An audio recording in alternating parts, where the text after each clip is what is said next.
মেয়ে তো আমাদের খুবই পছন্দ, তাই আপনাদের যদি কোনো আপত্তি না থাকে আগামী 23শে ফাল্গুন আমরা আমাদের সোমের সাথে সাবিত্রীর বিয়েটা দিয়ে দিতে চাই। এ আপনি কি বলছেন দাদা? আপত্তি কেন থাকবে? এ তো আমাদের সৌভাগ্য যে আমাদের মেয়েকে আপনাদের পছন্দ হয়েছে। আসলে আপনার মেয়ে পছন্দেরই যোগ্য, শুধু আমাদের না, ওকে যে দেখবে তারই ভালো লাগতে বাধ্য, যেন সাক্ষাৎ দেবী অন্নপূর্ণা। আচ্ছা দাদা, তবে আজ উঠলাম, আর ওই কথাই রইল, আগামী 23শে ফাল্গুন দেখা হচ্ছে। সোমের কুষ্টিটা ওদের চেয়েছিলাম, পাশের গ্রামের রামুর হাত দিয়ে পাঠিয়েছে। তুমি আমাদের সাবিত্রীর কুষ্টিটা বের করে রেখো। আমি কাল সকালে পুরোহিত মশাইকে আসতে বলেছি। উনি এসে দুজনের কুষ্টি একসাথে মেলাবেন। আমি চাই এই বিয়েটা সমস্ত রীতিনীতি মেনে যেন হয়। আমাদের একটাই মাত্র মেয়ে, তার বিয়েতে আমি কোনো রকম খুঁত রাখতে চাই না।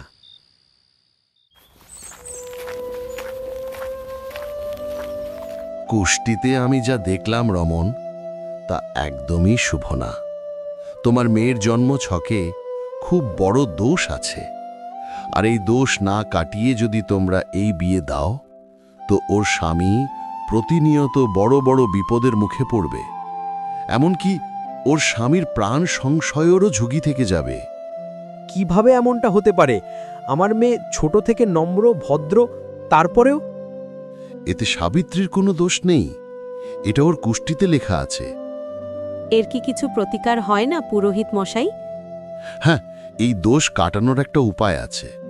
সাবিত্রীর প্রথম স্বামী হবে এক অশ্বত্থ গাছ। আমি ঠিক বুঝলাম না পুরোহিত মশাই। আমাদের সাবিত্রীর সাথে সোমের বিয়ে দেবার আগে এক অশ্বত্থ গাছের সাথে সাবিত্রীর বিয়ে করাতে হবে, তবেই এই দোষ কাটানো যেতে পারে। গাছের সাথে আমাদের সাবিত্রীর বিয়ে করালেই সবকিছু ঠিক হয়ে যাবে তো পুরোহিত মশাই? দেখুন, মানুষের জীবন মাত্রই বিপদ আসতে পারে, কিন্তু এটা করালে ওই গাছ হয়তো ওদেরকে বিপদ থেকে রক্ষা করতে পারে। তবে তাই হোক, আমি যত তাড়াতাড়ি সম্ভব এই বিয়ের ব্যবস্থা নিচ্ছি।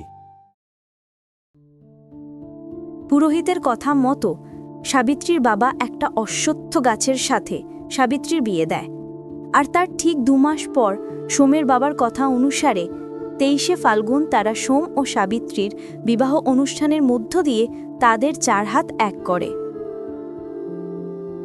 তোমাকে স্ত্রী হিসেবে পেয়ে আমি নিজেকে ভাগ্যবান মনে করি।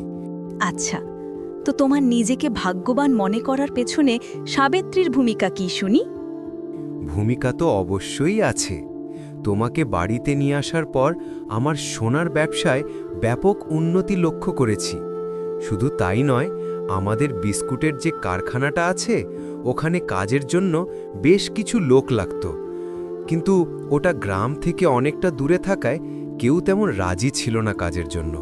কিন্তু আজ সকালেই কয়েকজন লোক আমার কাছে আসে ওই কারখানায় নিজেদের কাজ খোঁজার জন্য। বাহ, এ তো খুব ভালো কথা। আচ্ছা, চলো ঘুমিয়ে যাও, আমাকে সকালে তাড়াতাড়ি উঠতে হবে। আর এরপরে তারা দুজনেই ঘুমিয়ে যায়, আর মধ্যরাত্রে সেই অশ্বত্থ গাছটি সাবিত্রীর স্বপ্নে আসে। সাবিত্রী দেখে কিছু কাঠুরিয়া সেই অশ্বত্থ গাছটিকে কাটার চেষ্টা করছে। ওকে আঘাত করো না তোমরা, ওর অনেক কষ্ট হবে। দয়া করে তোমরা ওই গাছটাকে কেটো না, ওটা আমার স্বামী। আমি আমার স্বামীর প্রাণ ভিক্ষা চাইছি তোমাদের থেকে। মেরো না ওকে, মেরো না। সাবিত্রী, এ সাবিত্রী, ওঠো। কেন কেন কি হয়েছে? কি হয়েছে? আর আমি এখানে কেন? আমার অশ্বত্থ গাছ কোথায়?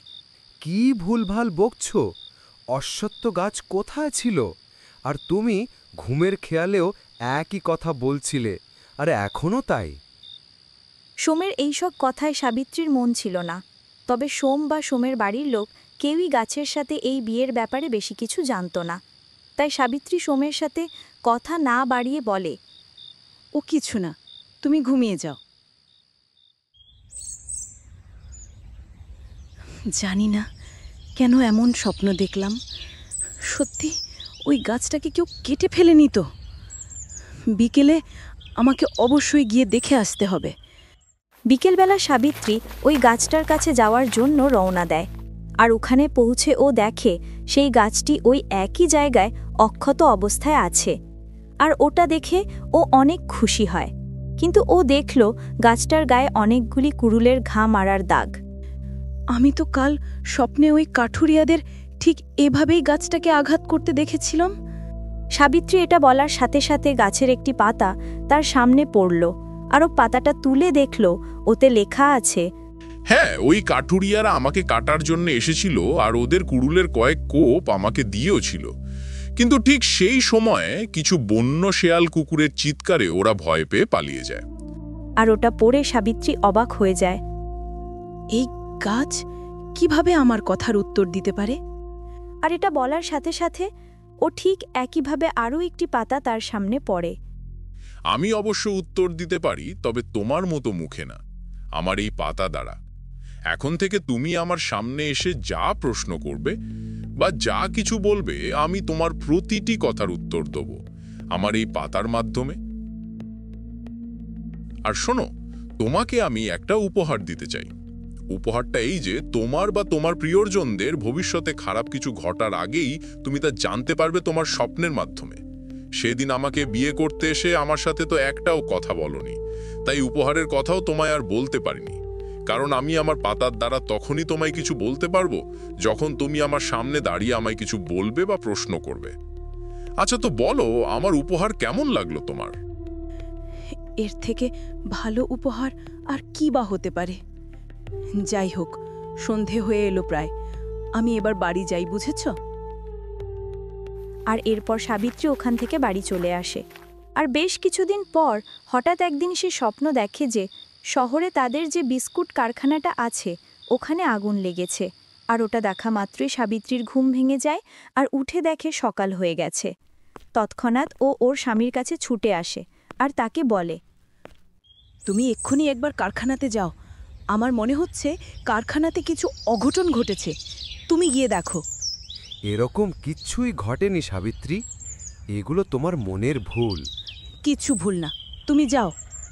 সোম ওই দিন সাবিত্রীর কথা শুনে তাড়াতাড়ি বাড়ি থেকে বেরিয়ে গেল। আর ও গিয়ে দেখল কারখানা যথারীতি আগের অবস্থাতেই আছে, কোনো রকম বিপদ সেখানে ঘটেনি। তখনই জানতাম এই সবই সাবিত্রীর মনের ভুল। আমি বরং এখন বাড়ি ফিরে যাই। কিরে সোম, কারখানার কি অবস্থা? সবকিছু ঠিক আছে তো?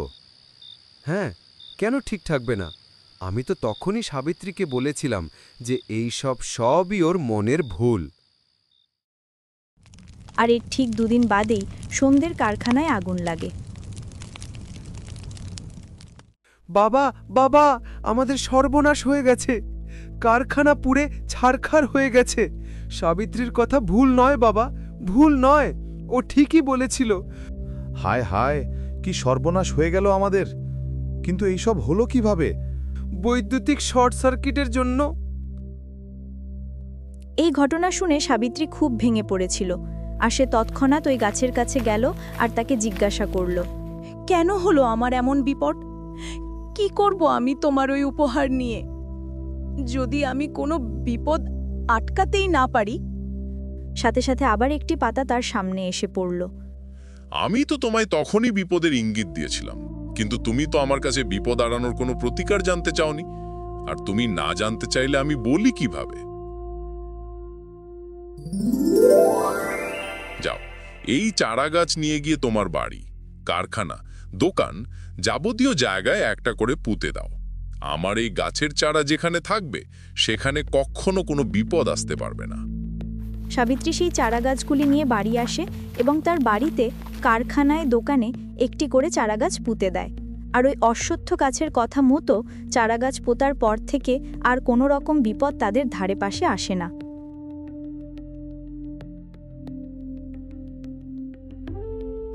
এলাম সাবিত্রী। ব্যবসার কিছু কাজের জন্য সোমকে কিছুদিনের জন্য বাইরে যেতে হয়।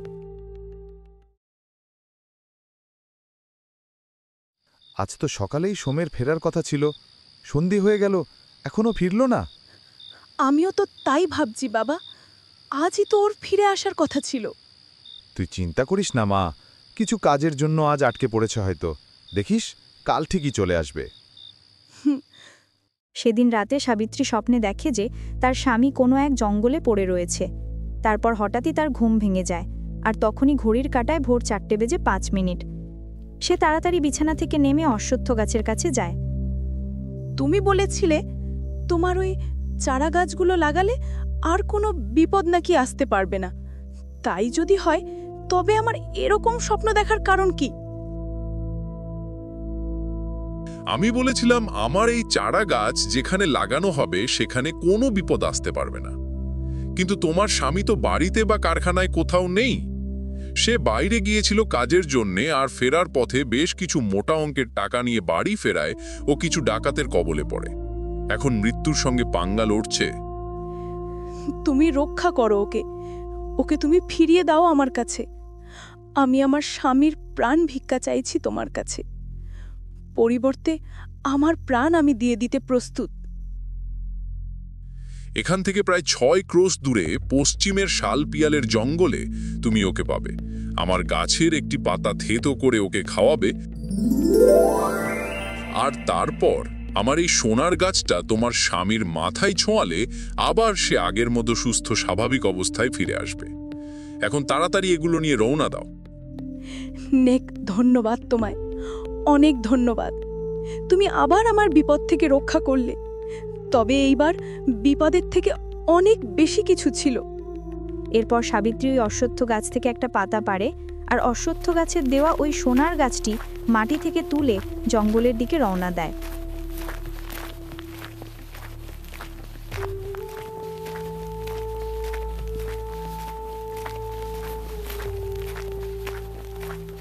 এবং তার স্বামীকে সুস্থ অবস্থায় বাড়ি নিয়ে আসে।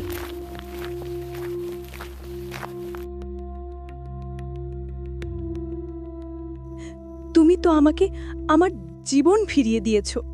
তার বিনিময়ে আমিও যদি তোমায় কিছু দিতে পারতাম আমার ভালো লাগতো। যদিও আমার দেওয়া তোমার দেওয়ার কাছে অতি সামান্য হয়েই থাকবে, কারণ তোমার এই ঋণ আমি কখনো শোধ করতে পারবো না। কিন্তু তারপরেও তোমার জন্য কিছু করতে পারলে আমার ভালো লাগতো।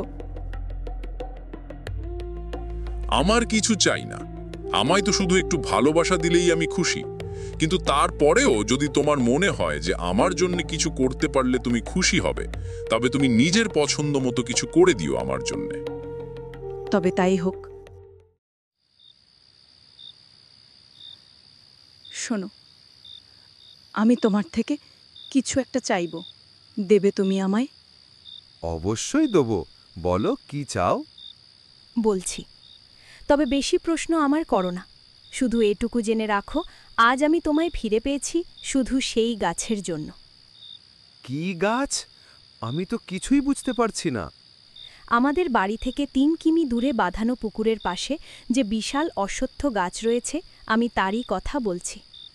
আমি চাই তুমি কালই লোক লাগিয়ে ওই গাছের চারপাশ শান দিয়ে বাঁধিয়ে দাও। আমি ওই গাছের নিচে শিলা প্রতিষ্ঠা করতে চাই, যাতে এরপর থেকে ওই গাছের কাছে লোকজন যাবে, কিন্তু তাকে কাটার জন্যে না, বরং পুজো করার জন্যে।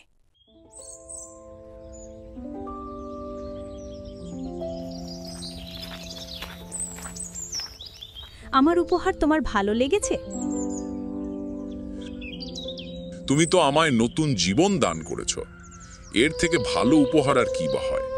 তুমি যে কোনো সময় আমার কাছে আসতে পারো, তোমার যে কোনো প্রয়োজনে। এরপর থেকে যে প্রতিদিনই আমার তোমার কাছে আসতে হবে তোমার পুজো করতে। আজকের পর থেকে যারা আমার সামনে দাঁড়িয়ে তোমার নাম নেবে, আমি তাদের সমস্ত বিপদ থেকে রক্ষা করব।